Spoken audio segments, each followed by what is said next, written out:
Hello and welcome back to Whiskey Wars. Tonight is a very special episode of Whiskey Wars as we are reviewing a distillery-only bottle. This is the Phifer Pavitt XO, a distillery-only release.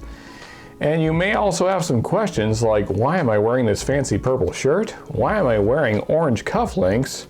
And what is in this bottle?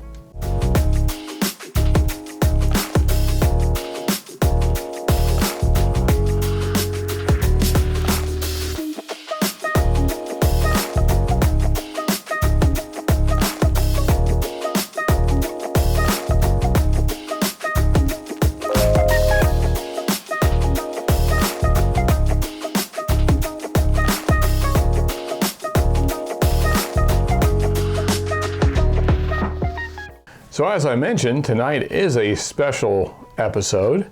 We are reviewing this Phifer Pavitt XO. It is a distillery-only release, and there are only 400 bottles of this release. I happen to have bottle 88A for those whiskey nerds out there that wonder what I have.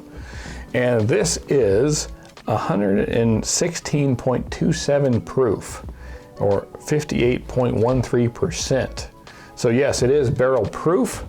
So let's get this thing poured. And with the magic of editing, here's my whiskey. So now that we have our glass poured, let's answer those questions we had earlier. Like, why am I wearing a purple shirt? Well, what's the color of purple? Grapes. And grapes is what made up the finish for this whiskey. Yes, this whiskey is finished in Phifer Pavitt Cabernet Sauvignon wine cask barrels. And it's aged for 45 months in those barrels. Now this is already 10-year-old Tennessee whiskey. So just add another 45 months on top of that and you get this. Well, so what are the orange cufflinks about? Well, orange is as close as I could get to the color of whiskey, and I figured, how else can I show the pairing of these two wonderful things, the wine and the whiskey? And that's exactly what's happened here. Bardstown has paired two of my favorite things, whiskey and Cabernet Sauvignon wine. But now let's get into the nose and the tasting of this whiskey to really prove it. Let's give this thing a smell. Man, that is nice. So you're getting dark chocolate, caramel, brown sugar, just like any whiskey. But then on top of that, you're getting just rich fruits, like roasted candied dates, and maybe like candied dried cranberries. You're getting the grape, you're getting that kind of wine, that dark wine sourness, but it's light, and you're getting this heavy charred oak, which is very nice. Really, I cannot do this nose justice. You have to really smell it for yourself. Yeah, this nose is phenomenal. You could wear this cologne. And if you did, I have to imagine you would attract many of the opposite sex. So something to think about, Bardstown, maybe get into the fragrance game on top of your amazing whiskey. Oh, that is just amazing. Just a super complex nose. There's so many things going on. It's hard to pick out everything. There's also like a roasted peanut, and more of the salty peanut part more than like the sweet, but yeah, you can tell it's a roasted peanut rather than just normal because you're getting those richer flavors. And kind of that toasted barrel note, and like a kind of a desserty bread, not quite cake, but it's like a sweet brown sugary bread. There's probably a name for that. I'm just not smart enough to know what that is. So that's the nose. Now let's put this thing to the true test. Let's taste it.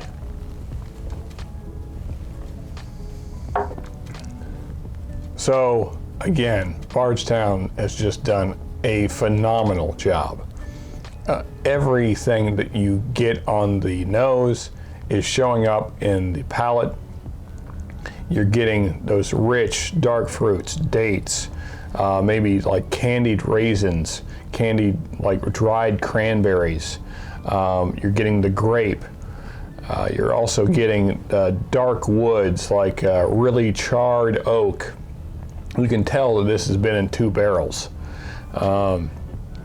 Kind of similar to the Old Forester 1910, if you're familiar with that flavor profile. So you're getting a lot of those kind of darker wood flavors that the 1910 has, but this is much more well-rounded. You know, because the 1910 does have kind of some, I wouldn't say it's very sharp or spiky, but this is even smoother.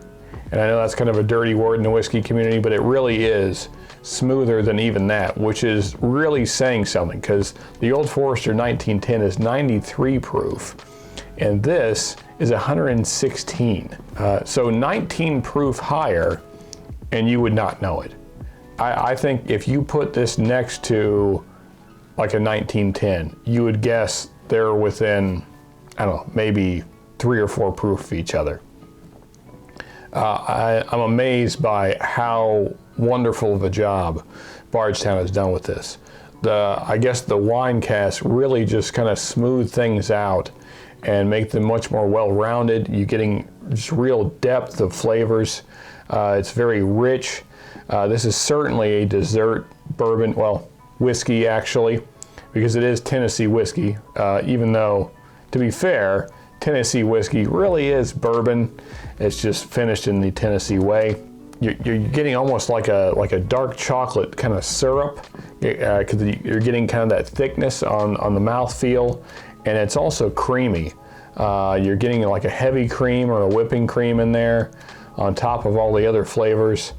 And the Cabernet Sauvignon is showing up. It's not overpowering, but you know it's there. But it's very nice, and it pairs so well with the chocolate and the caramel and the dark charred oak and those dark fruits. Just the way that this whiskey works with itself is just really, really nice. I would say this is one of the more complex whiskeys I've had, certainly top 5, and I would put this up against any of your higher end whiskeys. I would say that this blows the Stag Junior and the Elijah Craig Barrel Proof out of the water. Of course, those are lower priced, but you're not getting the spiky sharpness of the alcohol burn in this. Again, I mean, this is barrel proof, but you would not know it. This drinks just as easy as a lower proof whiskey, and it's just very enjoyable. There's nothing about this that would push you away from it.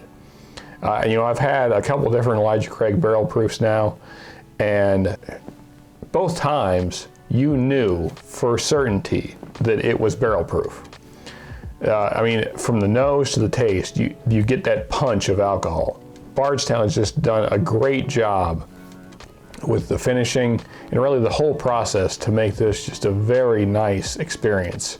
One of the better whiskey experiences I've ever had. So kudos to Bardstown.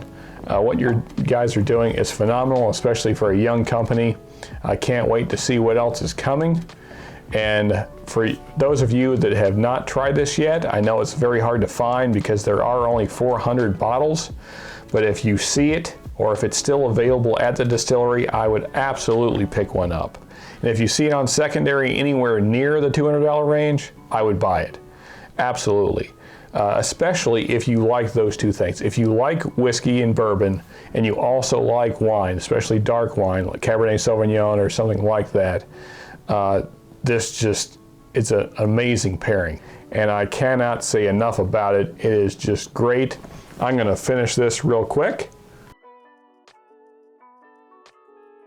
I have to end by saying, remember folks, you can never have too much good whiskey.